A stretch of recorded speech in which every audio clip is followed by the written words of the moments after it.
Minisitule y'ebyenjigiriza olubadde okufulumya ebigezo bya siniya ey'okuna abamu ku babadde beesunga okulaba bwe baakoze mwe mubadde abasibe mu kkomera e Luzira. We tutuukiddeyo tusanze bano baatandise dda okujaganya olw'okukola obulungi.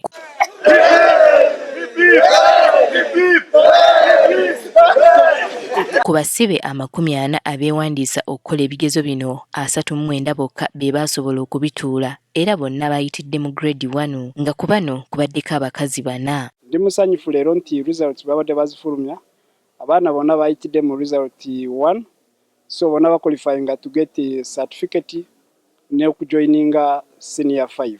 Twogeddeko n'abamu ku basibe ne batubuulira ekyabasobosezza okukola obulungi. Yeah, I performed well. I got a lot of A's, just like the student of the outside school also did. Nakuze bulungi kusinziira ku nga bwe nalikuwa bingi bye nesimanyi naye mbiyize nga ndi mukomera muno. Akageri bano bwe basomesebwa mu nsoma empya abasibe baliko okusomoozebwa kwe batugambye kwe bayitamu naddala mu nsoma eno. Here we are not allowed to use internet. So we had to rely on the library we are having and the teachers. So it had been actually a tug of war.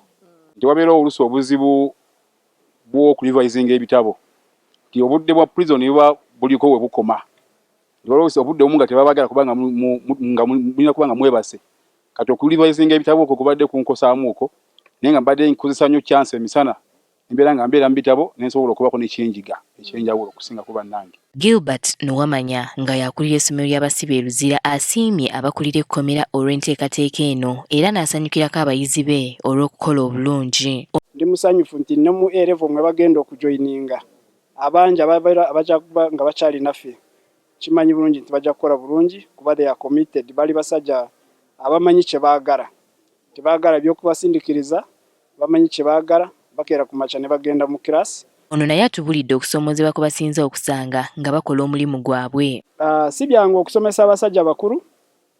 Abasajja bano bakulu balina families outside ne mwe basomera nawe nga mwe muwulidde new curriculum yeetaga internet naye ffe tebakozesa internet. We find that with the new curriculum, you have to group the learners and they sit in groups. So we find that the classes that we have, they are limited. And when we group them, sometimes we find that it is very squeezed and it is overcrowded. Annyonnyola lwaki abasibe abakyala batono abettanira okusoma mu kkomera kyokka nga basobolera ddala okusomesa abayizi abasukka mu 5. Go bagerageranya n'abasajja.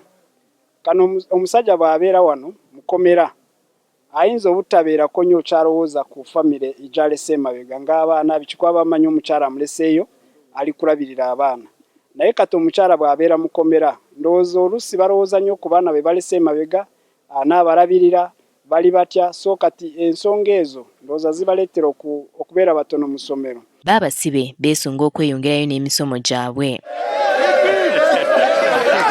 Winnie Tessa Nakayinja, Agafeeyo, Cospark TV.